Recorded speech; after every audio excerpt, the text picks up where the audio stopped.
सभी का आपके साथ मैं हूं करिश्मा और आप देख रहे हैं हमारा खास शो जवाब देना पड़ेगा। 10 मई को होने वाले कर्नाटक विधानसभा चुनाव में अब 10 दिन से कम का समय बाकी है। राज्य में सत्ता के लिए सभी राजनीतिक पार्टियां जोर शोर से मेहनत भी कर रही हैं। पार्टियां जनता को लुभाने के लिए ढेर सारे वादे भी कर रही हैं। कांग्रेस और जेडीएस के बाद आज बीजेपी ने अपने मैनिफेस्टो को जारी किया, जिसका नाम प्रजाध्वनि रखा गया। बीजेपी ने अपने मैनिफेस्टो में राज्य की जनता के लिए योजनाओं का पिटारा खोल दिया। अब बीजेपी ने कर्नाटक में यूनिफॉर्म सिविल कोड लागू करने का वादा किया है। बीपीएल कोड धारकों को 3 फ्री एलपीजी गैस सिलेंडर देने का वादा किया। हर वार्ड में एक अटल आहार केंद्र की स्थापना और उसके साथ साथ पोषण स्कीम के अंतर्गत प्रत्येक बीपीएल कार्ड धारक परिवारों को आधा लीटर नंदनी दूध देने का भी वादा किया। इसके अलावा देखिए, गरीबों को राज्य में 10 लाख घर देने का भी वादा किया। तो ये तमाम घोषणाएं आज बीजेपी की तरफ से की गई है कि हमारी सरकार बनती है तो क्या क्या योजनाएं आपके पास पहुंचेंगी। कुल सीटें 224, 10 मई को वोटिंग है, 13 मई को नतीजे आएंगे और बीजेपी का उससे पहले विजन डॉक्यूमेंट, एक बड़ा दांव बीजेपी ने यहां पे खेला है।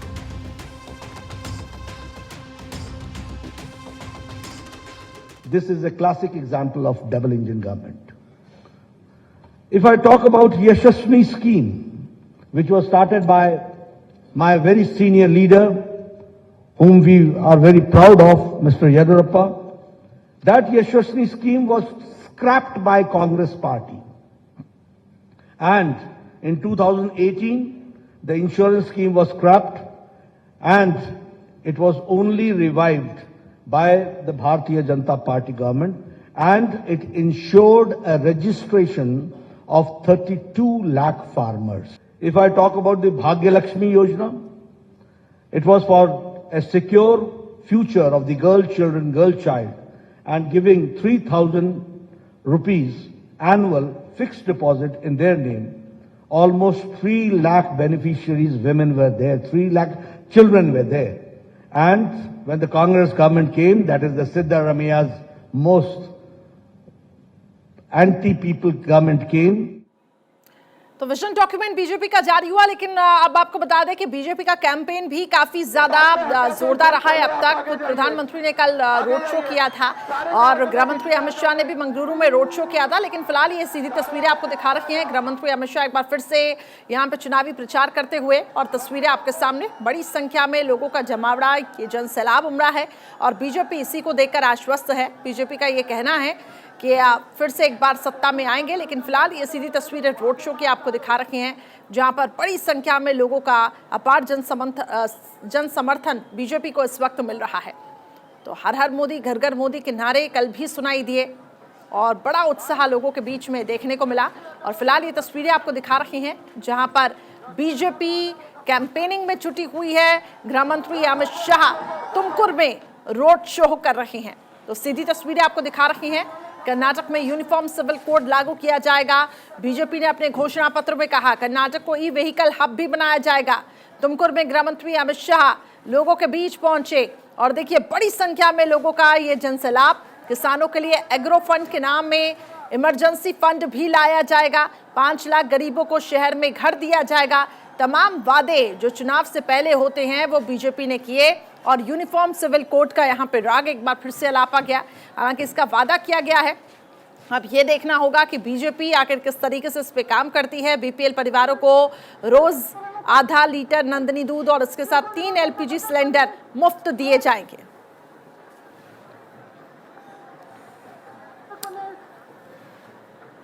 चलिए, तमाम मेहमानों के पास हम चलते हैं और उनसे जानते हैं कि कर्नाटक इलेक्शन को आखिर वो किस तरीके से देखते हैं, खासतौर से बीजेपी और कांग्रेस जिनके बीच में ये मुख्य मुकाबला और जेडीएस की वजह से ये पूरा मुकाबला जो त्रिकोणीय हुआ है। मुकेश त्यागी जी इस वक्त बीजेपी की तरफ से मेरे साथ जुड़ चुके हैं, बहुत स्वागत है मुकेश जी आपका। रत्नाकर सिंह कांग्रेस प्रवक्ता कनेक्ट हो चुके हैं, बहुत स्वागत है रत्नाकर जी आपका भी। इसके साथ साथ अमित मिश्रा जी जो कि कंसल्टिंग एडिटर है, इस वक्त मेरे साथ स्टूडियो में है। चलिए तो शुरू करते हैं आज के इस डिबेट को। सबसे पहले मुकेश त्यागी जी आपके पास आना चाहूंगी। भव्य रोड शो हो रहा है सर, बीजेपी आश्वस्त है जीत को लेकर, मैनिफेस्टो भी जारी किया गया, लेकिन यूनिफॉर्म सिविल कोड आरक्षण का मुद्दा जिस तरीके से गरमाया हुआ है, एक बड़ा दांव बीजेपी का माना जा रहा है। नमस्कार आप सभी को। मैं समझता हूं कि भारतीय जनता पार्टी 224 सीट्स पे मेजॉरिटी में फिर वापस आएगी, जो कि ऐतिहासिक विजय होगी भारतीय जनता पार्टी की। और जिस जोश से आज भारतीय जनता पार्टी के मैनिफेस्टो का अनाउंस किया गया है और तमाम ऐसी बातें की गई हैं जिससे कि वहां पे बुनियादी इंफ्रास्ट्रक्चर में उत्थान आएगा, तेजी आएगी।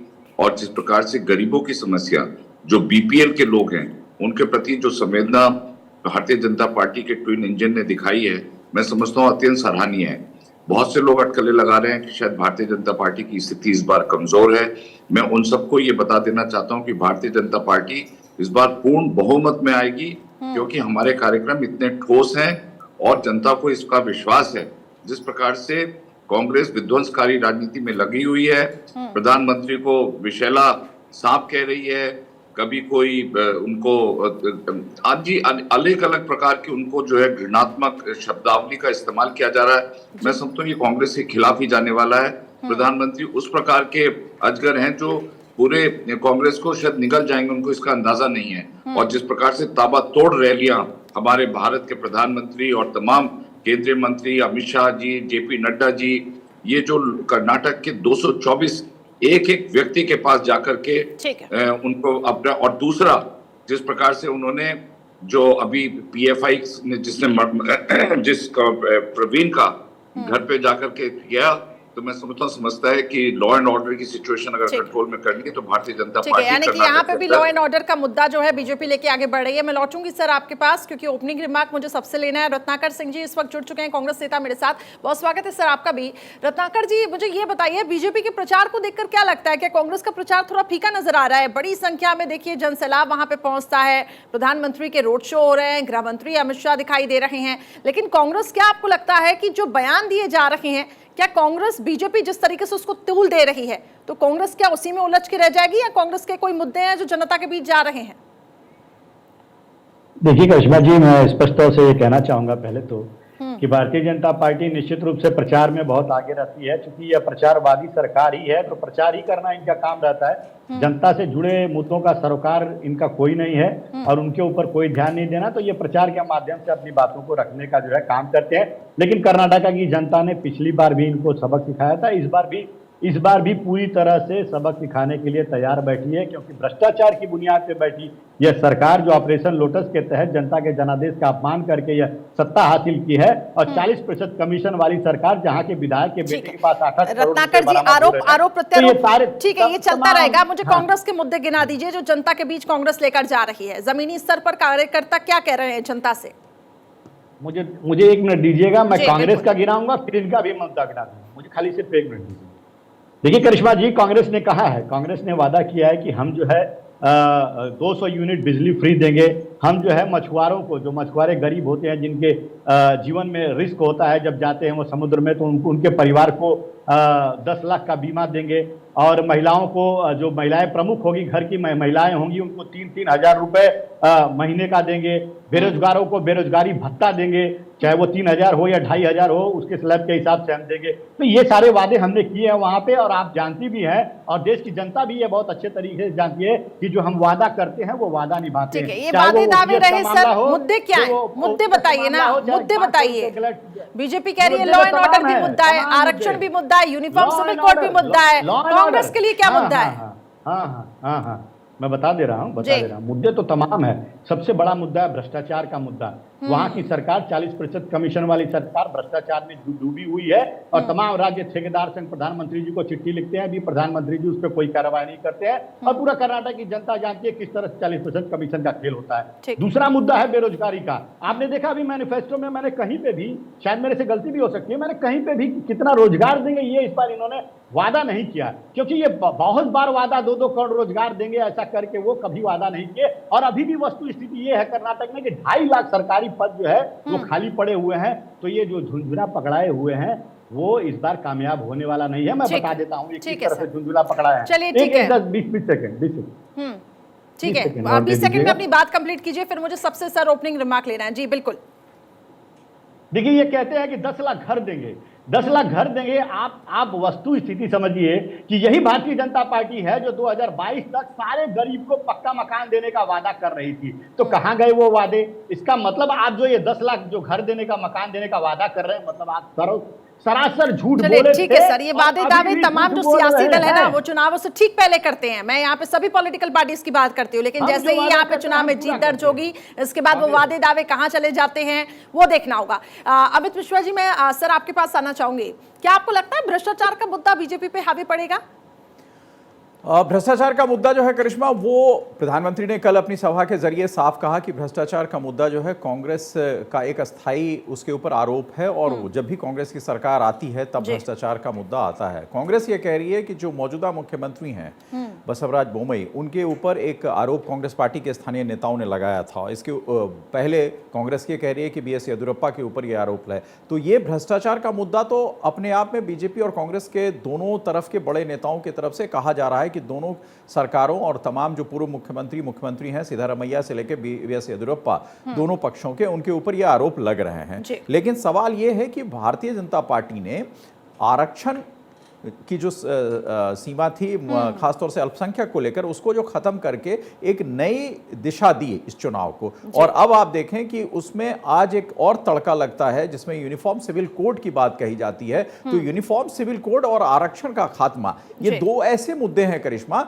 जो राजनीति में एक नई दिशा तय करते हैं। और ये कर्नाटक के चुनाव में मैनिफेस्टो तो माना जाएगा कि मैनिफेस्टो में ये चीजें शामिल की गई, लेकिन ये पिच है जो भारतीय जनता पार्टी ने 2024 की जो रणनीति है उसका आगाज किया है। उसके अलावा जितनी योजनाएं हैं वो सब योजनाएं करिश्मा अमूमन जनता के उत्थान और जनता से जुड़े हुए हैं। कांग्रेस ने भी कई सारी योजनाएं दी हैं जिसका जिक्र कांग्रेस के प्रवक्ता कर रहे थे। भारतीय जनता पार्टी की भी तरफ से योजनाएं हैं, जैसे 3 सिलेंडर फ्री देने, 5 लाख कर्ज पर कोई ब्याज नहीं, 3000 करोड़ का कृषि फंड। और कांग्रेस की तरफ से जो पुरानी पेंशन स्कीम है, जो ओपीएस स्कीम है, जो कांग्रेस के तमाम जो राज्य में चुनाव में वो जाती है और जिन राज्यों में उनकी सरकारें हैं वहां उन्होंने लागू किया है, जिस पर कई सवाल भी केंद्रीय वित्त मंत्रालय की तरफ से खड़े हुए हैं कि कहां से ये धन आएगा। लेकिन कांग्रेस ने यहां भी उसको रखा है। गृह लक्ष्मी योजना, युवा निधि, ये तमाम कांग्रेस की तरफ से। उधर जेडीएस की तरफ से भी कई घोषणाएं की गई हैं, जो जेडीएस प्रमुख पार्टी है कर्नाटक की, खासतौर से क्षेत्रीय पार्टी के तौर पर।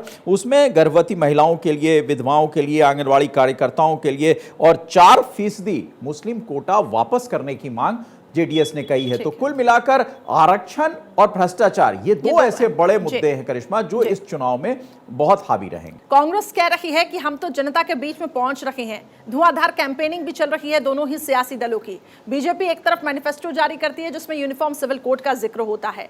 क्या लगता है आपको कि कौन कौन से मुद्दे हावी रहने वाले हैं, और क्या ये दोनों सियासी दल, हालांकि जेडीएस को भी अगर हम देखें जो कि मुकाबला त्रिकोणीय है, किस तरीके से आप देखते हैं कर्नाटक के पूरे इस इलेक्शन को?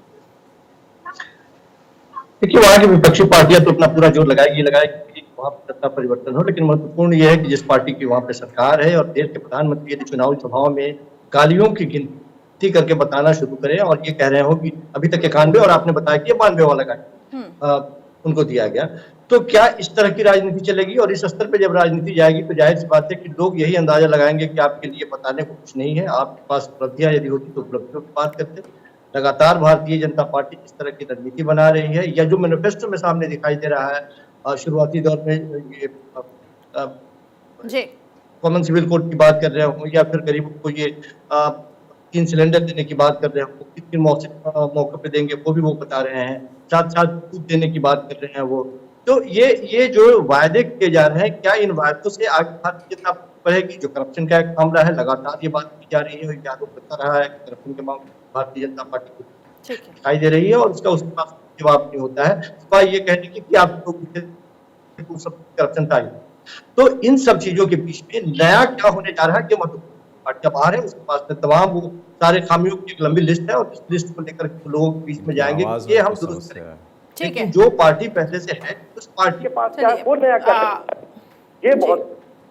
संजीव जी, कुछ ऑडियो में दिक्कत हो रही है, मैं टेक्निकल टीम से कहूंगी कि जरा इसको देखा जाए। लेकिन मुकेश जी और रत्नाकर जी, मैं आपको डिबेट में अब लेना चाहूंगी। मुकेश जी, करप्शन का आरोप लग रहा है, कांग्रेस कह रही है कि करप्ट पार्टी है बीजेपी। देखिए, कांग्रेस को करप्शन के ऊपर तो मुझे बड़ा उपहास लगता है कि जो करप्शन के सरदार रहे हैं, शहंशाह रहे हैं, किंग रहे हैं, और जिस प्रकार से 2G, कॉमनवेल्थ गेम, पोल स्कैम, तमाम स्कैमों की जो लड़ी लगाई थी कांग्रेस ने, वो भ्रष्टाचार के ऊपर बातें करती है, तो मुझे लगता है कि बिल्कुल एक उपहासनीय वक्तव्य है कांग्रेस का। और अगर 40% कमीशन की बात इनकी सही है तो 10 मई को और 13 मई को ये पता लग जाएगा कि कर्नाटक की जनता ने किसको अपनाया और रत्नाकर जी, क्या जवाब देंगे आप? दूसरा आपके पास तो मुद्दे ही नहीं है आरोप के अलावा।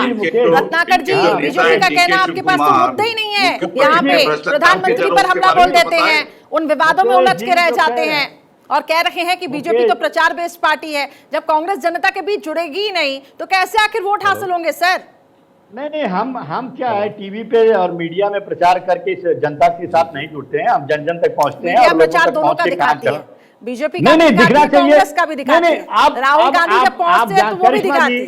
करिश्मा जी, आप जानती हैं किस तरह से मीडिया जो है बायस्ड हो चुकी है, और मैं आपके चैनल को नहीं कह रहा हूं, लेकिन बहुत सारे चैनल हैं जो बायस्ड हो चुके हैं, तो हम जनता को डायरेक्ट कम्युनिकेशन करने का काम मीडिया को करते हैं। छोड़िए, आप और अभी रही बात रत्नाकर जी, आप रही बात मुकेश जी की बात कह रहे हैं कि कांग्रेस पार्टी को ये भ्रष्टाचार का किंग बता रहे हैं। अरे आप 9 साल आपकी सरकार रही है भारतीय जनता पार्टी के केंद्र में, कितने आरोप आपने कांग्रेस पार्टी के नेताओं के ऊपर सिद्ध कर दिए हैं, जरा एक भी बता दीजिए। कितने कांग्रेस के नेताओं को आपने जेल में भेज दिया है, जरा ये भी बता दीजिए। और अभी आपकी हरियाणा की सरकार डीएलएफ लैंड घोटाले में जो आप लोग इतना बड़ा दावा कर रहे थे कि डीएलएफ लैंड में रॉबर्ट वाड्रा जी शामिल हैं, उसको आपकी हरियाणा सरकार क्लीन चिट देती है। तो ये जनता के बीच जो एक आप परसेप्शन बनाने की कोशिश करते हैं झूठा प्रोपेगेंडा करके, वो जनता अब समझ चुकी है। आपके पास गिनाने के लिए आज कुछ नहीं है, आप सिर्फ यही कहेंगे कि हम भ्रष्टाचार नहीं करते, लेकिन सच्चाई यही है कि कर्नाटक की सरकार भ्रष्टाचार की बुनियाद पे बनी हुई सरकार है और ये ऑपरेशन लोटस की दी हुई सरकार है। और जनता के जनादेश का अगर सम्मान करते तो ये 5 साल में विपक्ष में बैठते और जो है हमको सत्ता चलाने का मौका देते, लेकिन इन्होंने किया नहीं। ये भ्रष्टाचार की सरकार, भ्रष्टाचार में लिप्त होकर 40% कमिशन वाली सरकार बन चुकी है और कर्नाटक की जनता इस 40% कमीशन वाली सरकार को अगले 10 राणा जी भी इस वक्त मेरे साथ जुड़ चुके हैं स्टूडियो से। मुकेश जी, मैं तो कह रहा हूँ जग जाहिर है डीके शिव कुमार जो इनके केपीसीसीआई के अध्यक्ष हैं, जिस प्रकार से उनके पीछे उनके ऊपर करप्शन के केसेस लगे हुए हैं, कितना भारी करप्शन किया हुआ डीके शिव कुमार जी ने। अरे उनका स्टिंग भी हुआ है, किसी ने स्टिंग में कहा है भैया 100 करोड़ रुपए, तो आप कहां पर सफाई की दलील दे रहे हैं? आपका तो कोई नैतिक अधिकार है कि सफाई की भ्रष्टाचार पे बोलने का? और प्रधानमंत्री मोदी ने सही कहा है, अगर कांग्रेस आ गई इत्तेफाक कर, वैसे तो आने की कोई संभावना नहीं है, अगर कर्नाटक की जनता ने कांग्रेस को वोट दिया तो समझिए कर्नाटक में भ्रष्टाचार। रत्नाकर जी, आप दोनों को हम सुन नहीं पा रहे हैं, एक एक करके अगर अपनी बात रखें तो ज्यादा बेहतर होगा। डीके शिव कुमार के बारे में जितना करप्शन के चार्ज लगे, मैं समझता हूँ पूरे देश में नेता के खिलाफ नहीं लगे होंगे। तो आप पहले उनके गिरेबान में जाके तब जाकर के आप बीजेपी संजय राणा जी, आप देख पा रहे हैं भ्रष्टाचार का मुद्दा, जैसा कि अमित जी भी कह रहे थे कि इस बार खूब गूंज रहा है। कांग्रेस कह रही है बीजेपी पर भ्रष्ट होने की यहाँ पे आरोप लगा रही है। किस तरीके से देखते हैं? यूनिफॉर्म सिविल कोड भी यहाँ पे बीजेपी ने लागू करने की बात कही, आरक्षण को लेकर भी जिस तरीके से पूरा मुद्दा गरमाया, कर्नाटक के चुनावों को सर किस तरीके से देखते हैं? कैंपेनिंग भी बीजेपी की जोरदार जारी है। Good afternoon, good after two my fellow friends. देखिए, जहाँ तक बात हो रही थी कि भ्रष्टाचार की, देखिए ऐसा है कि भ्रष्टाचार हुआ है कि नहीं हुआ, 40% हो चाहे 20% हो, चाहे भ्रष्टाचारी कौन है नाम किसी का लेना नहीं चाहता। देखिए जनता ये डिसाइड करेगी कि किसने भ्रष्टाचार किया किसने नहीं किया। जनता ही ये डिसाइड करेगी कि किसके पक्ष में वोट देना किसके पक्ष में नहीं देना। जनता डिसाइड करेगी कौन किन के लिए काम कर रहा है कि नहीं कर रहा। आज मैनिफेस्टो हमने देखा जो भारतीय जनता पार्टी का, उसमें कुछ अच्छी चीज़ें भी हैं जो बीपीएल के लिए लाया, जो पिछड़े लोग के लिए लेके आया, वो अच्छी स्कीम है। कुछ स्कीमों को जैसे बार बार हर स्टेट में रिपीट की जाती है, उससे कहीं ना कहीं मेरा पर्सनल जो विचारधारा थोड़ा सा अलग है। जैसे यूसीसी की बात करते हैं, यूसीसी की बात करते हैं या लागू करने की बात, तो स्टेट वाइज लागू करने की जरूरत क्या है? आप सेंटर में स्कीम बना सकते हैं, स्टेट में पॉलिसी बना सकते हैं, इंप्लीमेंट कर सकते हैं, आपकी पूर्ण बहुमत की सरकार है। इसको स्टेट वाइज हमें नहीं लगता, मेरी पर्सनल मैं बोल रहा हूं कि स्टेट वाइज लागू करके एक तरह से दिखावा है, कहीं ना कहीं आप टुकड़ों में चीजों को कर रहे हैं, आप डर रहे हो कि पूरे देश में कहीं विरोध ना। देखिए विरोध हो या ना हो, अगर आप कोई अच्छा काम कर रहे हो तो निर्भीक होकर के आपको काम करना चाहिए। और नो डाउट जब सेकंड चीजों पे आते हैं कि जनता का विश्वास, देखिए जनता का विश्वास तो किसी न किसी के ऊपर है ही है। आज के दिन में अगर आप बात करेंगे तो मेरा, मैं अगेन बोलता हूं, मेरा पर्सनल व्यू है कि भारतीय जनता पार्टी की बात हम नहीं करते। नरेंद्र मोदी के चेहरे पे जनता का पूर्ण विश्वास है। अगर वो 20 तारीख बाद से जिस तरह से उन्होंने रैलियां करी, जिस तरह से वो अपना रोड शो कर रहे हैं, उस पर कहीं ना कहीं जनता का झुकाव लगाव बढ़ेगा और हो सकता है भारतीय जनता पार्टी एक बड़ी पार्टी के रूप में उभरे। मैं ये नहीं करता सरकार बना पाएगी नहीं बना पाएगी, लेकिन बड़ी पार्टी बन के उभरेगी और इसको देखना पड़ेगा कि कांग्रेस उसको कैसे काउंटर करती है। उनके पास ऐसा कौन सा बड़ा चेहरा है जो भारतीय नरेंद्र मोदी के सामने प्रस्तुत कर सके। आरोप प्रत्यारोप तो लगते रहेंगे। जी जी जी अमित जी, प्रधानमंत्री नरेंद्र मोदी निश्चित तौर पर एक बड़ा फेज और जिस तरीके से पूरे देश के मुखिया, कितना इम्पैक्ट उनकी रैलियों से पड़ेगा। और ये भी समझना चाहूंगी कि जो जातीय राजनीति है, अगर हम बात करें लिंगायत समुदाय की, वोका लिंगा की बात करें, कुरुबा की बात करें, तो ये कितना इम्पैक्ट डालते हैं? करिश्मा, दो बातें, आज पहली तारीख हो गई है और 10 तारीख को चुनाव है, 8 तारीख के बाद कैंपेन होगा नहीं। तो ये जो 7 दिन बचे हैं, 7 दिन, ये 7 दिन सबसे ज्यादा महत्वपूर्ण है। और आप देखें कि लगातार प्रधानमंत्री मोदी, गृहमंत्री अमित शाह और जेपी नड्डा तीनों लगातार कर्नाटक के रन में जो हैं एकदम हावी हुए हैं। कांग्रेस के तरफ से भी राहुल गांधी, प्रियंका गांधी और मल्लिकार्जुन खड़गे, जो खुद कांग्रेस पार्टी के अध्यक्ष हैं, वो कमान संभाले हुए हैं। लेकिन क्षेत्रीय नेताओं की जब बात आती है तो क्षेत्रीय नेताओं के साथ क्षेत्रीय राजनीति की बात आती है। बीएस येदियुरप्पा लिंगायत समाज के बड़े नेता हैं और बसवराज बोम्मई भी लिंगायत समाज के बड़े नेता हैं। अब भारतीय जनता पार्टी ने आगामी, हालांकि बसवराज बोम्मई के नेतृत्व में चुनाव हो रहा है, लेकिन अगला मुख्यमंत्री कौन होगा ये डिक्लेयर नहीं किया है। वही चीज कांग्रेस के साथ है। वहां सिद्धरमैया होंगे, डीके शिव कुमार होंगे, परमेश्वर होंगे, मल्लिकार्जुन खड़गे होंगे, ये क्लियरिटी नहीं है। तो बिना चेहरे के ही चुनाव लड़ा जा रहा है। लेकिन भारतीय जनता पार्टी ने अपने, आज भी आपने देखा जेपी नड्डा ने काफी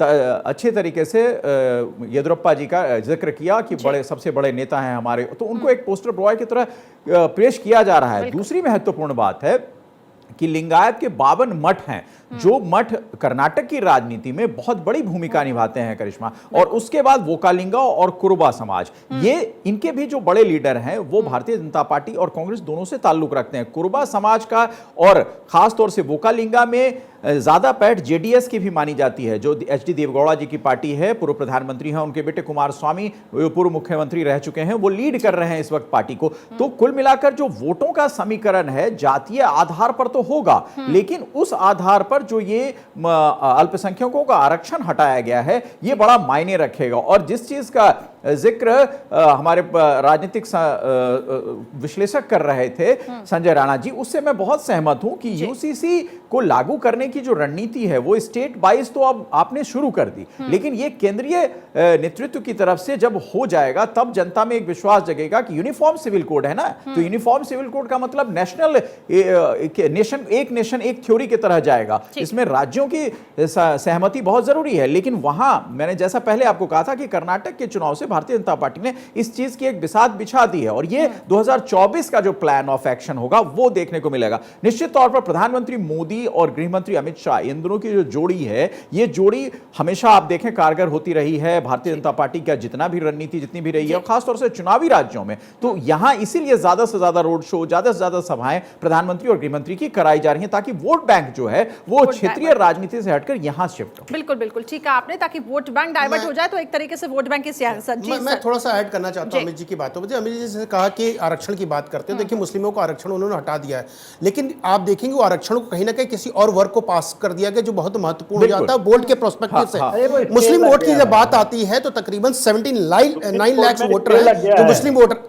अरे रत्नाकर भाई मैं आ रहा हूं, अरे मालूम है कांग्रेस जीत रही है, थोड़ा सा सब्र कर लीजिए, सब्र कर लीजिए, 13 तारीख ज्यादा दूर नहीं। तो मैं ये बोल रहा था 79 लाख वोटर हैं, तो कहीं ना कहीं ये वोटर किसकी तरफ वोट करते हैं बहुत महत्वपूर्ण हो जाता है। जेडीएस को करेंगे कि एआईएम को करेंगे कि किसके तरफ करेंगे, बीजेपी को करेंगे। देखिए अभी अगर एक तरफा तो वोट होने वाला नहीं है कि 90 लाख वोट टोटल के टोटल कांग्रेस या जेडीएस को कर देंगे, लेकिन देखते हुए इतिहास अगर इनका देखा जाए तो मैक्सिमम वोट पैटर्न कहीं ना कहीं कांग्रेस की तरफ झुकाव रहा है, जिसके लिए कांग्रेस अग्रसर है। इस वोट जो आरक्षण 4% छिना है उसके लिए वो वोकल भी है। एक और बड़ी बात है, वहां पर लगभग 78 ऐसी सीटें हैं जिस पर पिछले चुनाव में जो हार जीत का फासला था करिश्मा वो बेहद कम था, और उस सीटों पर लगातार भारतीय जनता पार्टी के लगभग 58 उम्मीदवार जीते हैं। तो तो वहां पर भारतीय जनता पार्टी उस पूरे सीटों को काबिज अपने पास रखने की कोशिश करेगी। कांग्रेस और जेडीएस चाहेगी, क्योंकि मार्जिन कम था, तो एंटी इनकम्बेंसी जो भी अगर पड़ता है वहां के क्षेत्रीय विधायकों पर, तो उसको अपने पास कब्जा करने के लिए। तो ये बहुत महत्वपूर्ण है कि वहां फासला जो है वो जीत हार का क्या होता है। मेरे ख्याल से फासला जीत हार का बहुत कम रहेगा इस बिल्कुल, बार। मार्जिन कम होगी, लेकिन वोट बैंक की सियासत जारी है। क्योंकि अब मेरे को क्लोजिंग रिमार्क सबसे लेना है। संजीव कौशिक जी, आप भी क्या एग्री करते हैं इस बात पर, चेहरों के दम पर चुनाव नहीं? हालांकि बीजेपी ने जिस तरीके से प्रोजेक्ट किया है, खुद पीएम मोदी वहां पे जा रहे हैं, रैलियां कर रहे हैं, कांग्रेस की तरफ से चेहरा क्या मुद्दों के तहत यहाँ पे राजनीति हो रही है? सर, क्लोजिंग रिमार्क चाहूंगे आपसे। देखिए, भारतीय जनता पार्टी के पास यदि वहाँ के कार्यों के बारे में यदि बताने के लिए कुछ होता तो निश्चित तौर पे वो उस पर चर्चा करती है और वो बात महत्वपूर्ण होती है। लेकिन जिस तरह भारतीय जनता पार्टी बाहर के या नेतृत्व की तरफ देखती है, उम्मीद था कि वो आए और पिज्जा बने तय करता है या दिखाता है कि वहाँ के स्थानीय तौर पे उन्होंने क्या काम किया है। दूसरी बात की ये जो लगातार समान नागरिक संहिता की बात हो रही है, ये करके केवल और केवल ध्रुवीकरण करने का एक प्रयास किया जाएगा। सब कोई जानते हैं, अभी हमारे तमाम भाई यहाँ पे जानकार लोग जो है ये बात समझते हैं कि केंद्र को इस बारे में डिसीजन लेना चाहिए, लेकिन राज्यों को ऊपर छोड़ करके एक समूपा छोड़ा जाता है ताकि वहाँ को और एक वर्ग इसके विरोध में आ जाएगा और दूसरा ध्रुवीकरण करने के लिए उसको बेहतर एक मौका मिलेगा। तो इस तरह की बातें करना निश्चित तौर पर ये बात दिखाता है भारतीय जनता पार्टी उतनी मजबूत दिखाई नहीं दे रही है, मजबूत को बताने का प्रयास कर रही है। हाँ, कांग्रेस पार्टी के पास भी चुनौतियां कम नहीं है, वो अपने आप इस तरह से पेश करती है। पता है कि किस तरह से पिछली बार बात मिली थी अपने ही लोगों के द्वारा, उनको दरकिनार किए गए, सत्ता में थे वो और उसके बाद भी सत्ता में नहीं रहे। तो ये तमाम चुनौतियां हैं कांग्रेस पार्टी को। बिल्कुल, उन चुनौतियों से कैसे कांग्रेस उभरेगी ये देखना होगा। एक तरफ राहुल गांधी की सदस्यता जिस तरीके से रद्द हुई, ये एक बहुत बड़ा, मैं ये कह सकती हूँ, सेटबैक कांग्रेस ले रहा है। रत्नाकर सिंह जी, चेहरा कौन है कांग्रेस की तरफ से? कोई प्रचार प्रसार में अगर हम कोई दिग्गज नेता देखें, पीएम मोदी यहाँ पे ताबड़तोड़ रैलियां कर रही हैं, गृह मंत्री अमित शाह कर रहे हैं, इम्पैक्ट तो रहता है ना सर, जनता के बीच पहुंच रहे हैं। कांग्रेस का चेहरा कौन? देखिए, कांग्रेस का चेहरा ऐसा अभी कोई अनाउंस नहीं हुआ है, लेकिन जरूर निश्चित रूप से विधायक दल के जो है वो अपना नेता चुनेगा। नहीं, रत्नाकर जी, करिश्मा ने जो सवाल पूछा वो सवाल ये था कि राष्ट्रीय स्तर पर जिस तरह प्रधानमंत्री मोदी वहां चुनाव की कमान संभाल रहे हैं, अमित शाह रणनीति बना रहे हैं, तो कांग्रेस की तरफ से वैसे राष्ट्रीय क्या मल्लिकार्जुन खड़गे मल्लिकार्जुन खड़गे जी राष्ट्रीय अध्यक्ष है, स्वयं वहां से बिलोंग करते हैं। वही सवाल था जिसका आप जवाब विधायक दल पर। मैं थोड़ा सा एक मिनट समय निकल जाएगा तो मैं अपनी बातों को नहीं रखूंगा। देखिए, आज जो है ना कांग्रेस वहां पे मजबूत स्थिति में खड़ी नजर आ रही है। उसका मैं आपको उदाहरण दे देता हूं कि किस प्रकार जो है ये भारतीय जनता पार्टी, जो लिंगायत समाज की अभी बात कर रहे थे ये लोग, लिंगायत समाज के बड़े नेता जो है जगदीश शेट्टार पूर्व मुख्यमंत्री भी रह चुके हैं और लक्ष्मण सावदी जो पूर्व उप मुख्यमंत्री रह चुके हैं, वो लोग हमारी पार्टी को ज्वाइन कर रहे हैं और कह रहे हैं कि इन्होंने लिंगायत समाज के साथ धोखा दिया है और जिसका परसेंटेज वहां 12 से 14% वोट है। तो आप समझ रहे हैं कि जो कम मार्जिन वाला था ना, वो अब बेहद बड़ा मार्जिन वहां पे दिखेगा आने वाले समय में। और जैसा कि अभी हमारे विश्लेषक जो कह रहे थे कि ध्रुवीकरण की बात, तो निश्चित रूप से भारतीय जनता पार्टी ने विकास तो कहीं नहीं किया है और अंततोगत्वा वो ध्रुवीकरण की राजनीति पे आ जाती है। इसीलिए वो चुनाव से पहले यूनिफॉर्म सिविल कोड लेके आती है, इसीलिए वह आरक्षण जो है खत्म करने की बात करती है, इसीलिए वह जो है के.एस. ईश्वरप्पा जो है कहते हैं कि हमको मुसलमानों का वोट नहीं चाहिए। तो इस तरह की बातें जो है कहना मेरे पास समय की कमी है सर। मुकेश त्यागी जी, भारतीय जनता पार्टी उतनी मजबूत स्थिति में नहीं है जितना खुद को प्रोजेक्ट करने की कोशिश कर रही है, ऐसा कहा जा रहा है। ये बहुत बड़ी गलतफहमी है कांग्रेस वालों की, क्योंकि कांग्रेस का खेमा इतनी बुरी तरह से बिखरा हुआ है। वहां पे जिस प्रकार से डीके शिव कुमार वोकालिंगा के नेता बनना चाहते हैं, वो मुख्यमंत्री बनना चाहते हैं, तो इनके यहाँ जिस प्रकार से सीतारमैया जी और मल्लिकार्जुन खड़गे, ये तीनों ही आपस में विभाजन है और वहां पे लॉबिंग फुल चल रही है कांग्रेस की कि किसको मुख्यमंत्री बना जाए। इनके आपस में यूनानिमिटी नहीं है, एक दूसरे के खिलाफ इन्होंने पीछे पहले भी बयान दिए हुए हैं। और जिस प्रकार शिव कुमार जी की महत्वाकांक्षा इतनी बढ़ गई है कि वही अपने आप को महत्व, तो वहां पर देखिए कांग्रेस के जो कार्यकर्ता है वो बहुत ही ज्यादा डिमोरलाइज्ड है कि ये अपने नेता नहीं डिसाइड कर पा रहे कि किसको मुख्यमंत्री बनाएंगे। सर, मुझे इस डिबेट को यहीं क्लोज करना होगा। ये दोनों पॉलिटिकल पार्टी पर ये चीज लागू हो रही है करिश्मा, दोनों जो है वो अंदरूनी लड़ाई से जूझ रहे हैं और दोनों के तरफ जो रीजनल लीडरशिप है वो एक अपना खुद का वर्चस्व स्थापित स्थापित करने की कोशिश में पार्टी में, ये दोनों बड़ी जो नेशनल पार्टी है उस पर दोनों में ये चीजें हैं। बिल्कुल आपने ठीक कहा। बहुत बहुत शुक्रिया मुकेश जी, रत्नाकर जी, और बहुत बहुत शुभकामनाएं। अब ये देखना होगा कि देखिए आगे आने वाले समय में जनता जनार्दन यहाँ पे किसे तय करती है, किस पार्टी को यहाँ पे बहुमत के साथ जिताया जाएगा। बहरहाल बहुत बहुत शुक्रिया संजय जी, संजीव जी हमारे साथ जुड़ने के लिए, और साथ ही अमित जी भी। एक छोटा सा ब्रेक, फौरन हाजिर होंगे। खबरें जारी, आप देखते रहिए भारत में।